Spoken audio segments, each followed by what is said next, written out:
दोस्तों नमस्कार, आदाब, सत श्री अकाल। उर्मिले संवाद के इस खास अंक में आपका स्वागत है। सुप्रीम कोर्ट ऑफ इंडिया ने आज एक महत्वपूर्ण, बल्कि यूं कहा जाए ऐतिहासिक फैसला दिया और 5 अगस्त 2019 को एनडीए सरकार ने जो एक महत्वपूर्ण पहल की थी, उस पहल पर अपनी मंजूरी की मुहर लगा दी सुप्रीम कोर्ट ने। और वो पहल थी जम्मू कश्मीर के मामले में जो विशेष प्रावधान था 370 के तहत, उसको स्क्रैप किया था, उसको निष्प्रभावी किया था, बल्कि बेहतर शब्द ये है। और ये प्रेसिडेंशियल ऑर्डर पहले हुआ और उसको मंजूरी मिली, उसको अप्रूव किया गया, अप्रूव कराया गया संसद के दोनों सदनों में। तो पूरी प्रक्रिया को, जिस तरह प्रेसिडेंशियल ऑर्डर हुआ और जिस तरह से सारी प्रक्रिया निर्गत की गई, पूरी की गई, उस पर सुप्रीम कोर्ट ऑफ इंडिया ने आज अपने जजमेंट से अपनी मंजूरी की मुहर लगा दी कि बिल्कुल सही था, जायज था। इस तरह से 370 का विशेष प्रावधान, विशेष जो प्रावधान जम्मू कश्मीर के लिए था, उसको पूरी तरह निष्प्रभावी अब आज के बाद कोई विवाद नहीं रहेगा, कोई चुनौती नहीं रहेगी, जो सरकारी स्तर पर किया गया था और जिसको संसद का भरपूर समर्थन भी मिला था। हालांकि 23 याचिकाएं सुप्रीम कोर्ट में गई थीं उसको चुनौती देने के लिए, लेकिन सुप्रीम कोर्ट ने सबको ठुकरा दिया। तो ये जो फैसला आया है, बहुत महत्वपूर्ण फैसला है, इसमें कोई दो राय नहीं। जम्मू कश्मीर में कुछ एक जो पॉलिटिकल पार्टीज वहां की हैं, केवल उनकी नाराजगी है, उन्होंने आपत्ति जताई है। उनमें से कुछ ने आलोचना की है, जमकर आलोचना की है, लेकिन शेष भारत में, जम्मू कश्मीर के अगर बाहर का हाल देखें आप, तो संपूर्ण देश में मेजर पॉलिटिकल पार्टीज ने और डिफरेंट सेक्शंस ऑफ सोसाइटी ने इसका समर्थन किया है और इसको पसंद किया है, बल्कि यूं कहा जाए प्रधानमंत्री से लेकर गृह मंत्री, तमाम जितने बड़े नेता हैं, सबने इसे महत्वपूर्ण फैसला माना है। प्रधानमंत्री नरेंद्र मोदी ने आशा की किरण कहा है।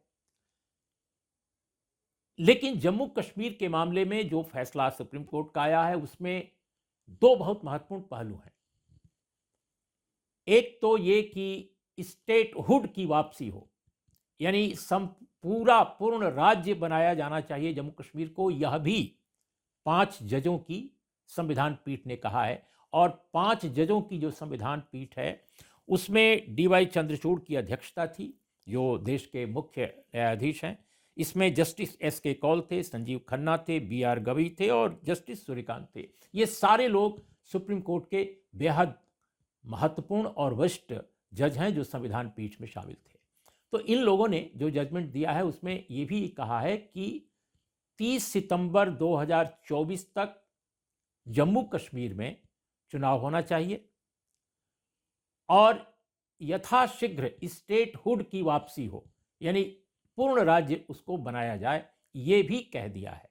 तो अब सुप्रीम कोर्ट के इस आदेश के बाद मौजूदा केंद्र सरकार के पास, भारत सरकार के पास अब कोई और चारा नहीं रह गया कि भाई कब होगा, कब नहीं होगा, कितनी देर तक और टाला जाए। अब केंद्र शासित राज्य के रूप में जो जम्मू कश्मीर काम कर रहा है, उसको कन्वर्ट करना पड़ेगा, उसको पुनः रूपांतरित करना पड़ेगा एक पूर्ण राज्य के रूप में। लेकिन लद्दाख का जो केंद्र शासित स्टेटस है, वो बरकरार रहेगा।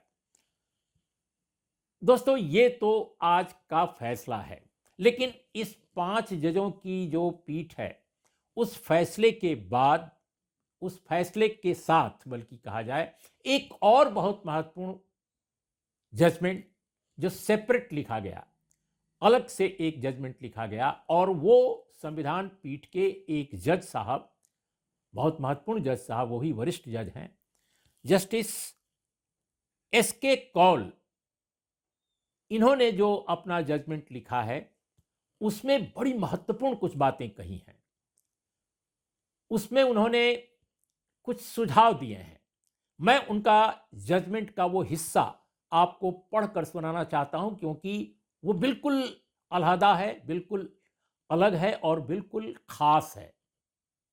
वो एक तरह से केंद्र की सरकार को एक काम सौंपते हैं, एक एक महत्वपूर्ण कार्यभार सौंपते हैं कि जम्मू कश्मीर में ये काम भी होना चाहिए। 370 के स्पेशल स्टेटस जम्मू कश्मीर की को जो मिला था, उस प्रावधान को खत्म या निष्प्रभावी करने के बाद यह एक महत्वपूर्ण कार्यभार जस्टिस एस के कौल सौंपते हैं भारत सरकार को। और वो क्या है, मैं आपको पढ़कर उसका एक हिस्सा सुनाता हूं और फिर उस पर मैं अपनी बात भी रखता हूं। जस्टिस एस के कौल साहब का कहना है कि एक निष्पक्ष सुलह कमेटी बनाई जानी चाहिए, सत्यान्वेषण, और मैं हिंदी में उसका अनुवाद करता हूं ताकि सब लोग समझ पाएं। एक सच्चाई सामने लाने के लिए एक सुलह कमेटी बनाई जानी चाहिए, और ये जो सुलह कमेटी है वह बिल्कुल निष्पक्ष होनी चाहिए। ये इन्वेस्टिगेट करे कि जम्मू कश्मीर में 1980s के बाद जो मानवाधिकार हनन हुआ है, जो उनका कहना है कि जो वायलेंस हुआ, जो इस तरह का मानवाधिकारों का हनन हुआ, और उसके लिए वो ये कहते हैं कि इसमें दोनों तरह की शक्तियां इन्वॉल्व थी। यानी उनका ये कहना है कि ये कुछ जो हुआ, वायलेंस हुआ या मानवाधिकार हनन हुआ, इसमें दोनों तरह की शक्तियां इन्वॉल्व थी। वो कौन कौन? वो कहते हैं कि नॉन स्टेट एक्टर्स, ये शब्द यूज किया है जस्टिस एस के कौल ने।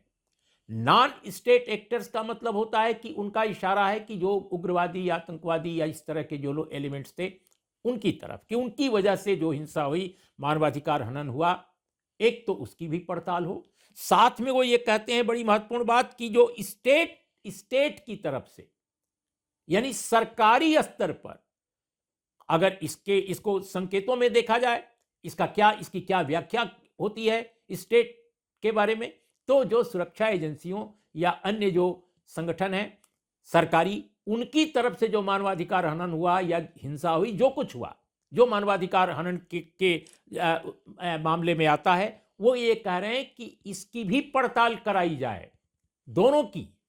तो ये मैं समझता हूं कि बहुत महत्वपूर्ण एक कार्यभार वो सौंपते हैं। उनका कहना है, जस्टिस एस के कौल का, ये जो इतने घाव लगे हैं लोगों को, इतने जो लोगों के दिल से लेकर उनके शरीर तक, दिमाग से लेकर के और संवेदनाओं तक जो लोग घायल हुए हैं, लोग आहत हुए हैं, उनके घावों पर मरहम लगाने के लिए इस तरह की कमेटी जो ट्रुथ और सुलह की बात को सामने लाए, यानी एक तरफ वो सच्चाई भी लावे और दूसरी तरफ सुलह भी करे, माने समझौता या सुलह या शांति स्थापना, समन्वय, इसकी प्रक्रिया को आगे बढ़ाए। यह भी, इसके लिए भी जरूरी है कि इस तरह की जांच पड़ताल कराई जाए। तो एस के कौल साहब का ये जो अलग फैसला है वो बहुत महत्वपूर्ण है। साथ में वो एक बड़ी महत्वपूर्ण बात कहते हैं, और ये इतिहास से निकाल कर वो ये कहते हैं, मैं समझता हूं कि इसको जरूर समझा जाना चाहिए, कि जस्टिस कौल कहते हैं कि जो ओरिजिनल इंटेंट था आर्टिकल 370 का, उनका कहना है कि जो 370 का मकसद था, जो लक्ष्य था, जिसके लिए यह संविधान में शामिल की गई थी धारा, वह अच्छी थी, वह देश के लिए, समाज के लिए बेहतर थी, जम्मू कश्मीर और देश दोनों के लिए बेहतर थी। क्यों? क्योंकि उसका एम क्या था? उसका एम था कि gradually integrate Jammu and Kashmir into India. उसका मकसद ये था कि जम्मू कश्मीर नाम के एक राज्य को, जो महाराजा हरि सिंह के राज में था, उसको एक्सेशन का इंस्ट्रूमेंट जब साइन हुआ महाराजा हरि सिंह द्वारा, और माउंटबेटन ने 27 अक्टूबर 1947 को जो एक्सेप्ट किया, और इस तरह वो भारत का हिस्सा बन गया। तो जस्टिस एस के कौल कहना चाहते हैं अपने इस जजमेंट से कि ग्रेजुअली, यानी क्रमशः जम्मू कश्मीर का भारत में जो इंटीग्रेशन जो हो, उससे वो जुड़े, उससे वो आत्मसात हो जाए, वास्तविक विलय हो, इसके लिए आर्टिकल 370 का होना उस समय सही समझा गया था और जस्टिस एस के कौल उस पर, उसके सही होने, उसके औचित्यपूर्ण होने पर इस वाक्य से एक तरह से अपनी मुहर लगाते हैं। तो 370 के बारे में जो कुछ राजनीतिक दलों का, जो आजकल सत्ता का हिस्सा हैं, सत्ता में हैं, उनकी जो दार्शनिक या वैचारिक जो धारणा है, उससे ये जो जजमेंट का हिस्सा है वो डिफर करता है एक तरह से।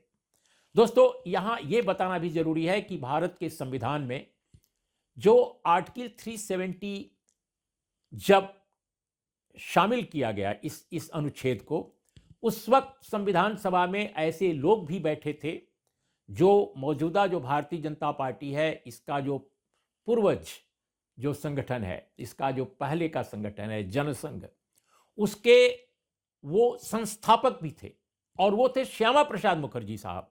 वो भारत के भारतीय संविधान सभा के सदस्य थे और नेहरू जी की कैबिनेट में वो कैबिनेट मंत्री भी बने। बाद में उन्होंने इस्तीफा दे दिया था, लेकिन बहुत सारा भ्रम भी होता है लोगों को कि शायद उन्होंने जम्मू कश्मीर के मामले में इस्तीफा दिया था। बिल्कुल नहीं, उन्होंने नेहरू लियाकत जो पैक्ट हुआ था उससे नाराजगी जाहिर करते हुए श्यामा प्रसाद मुखर्जी ने कैबिनेट से इस्तीफा दिया था।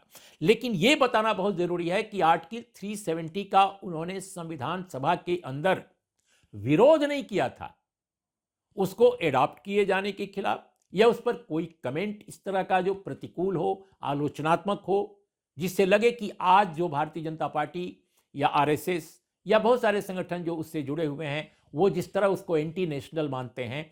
तो बिल्कुल ऐसा नहीं। जनसंघ के राष्ट्रीय संस्थापक और बीजेपी के आदरणीय श्रद्धेय नेता श्यामा प्रसाद मुखर्जी ने भी आर्टिकल 370 को एडॉप्ट किए जाने का विरोध नहीं किया था, उन्होंने पक्ष में वोट किया था। तो ये एक मैं समझता हूं कि आज ये बताने लायक बात थी। बाकी आर्टिकल 370 अब इतिहास हो गया, खासकर उसका स्पेशल जो स्टेटस जो प्रदान करने वाला प्रावधान है जम्मू कश्मीर को, वो निष्प्रभावी पूरी तरह कर दिया गया है।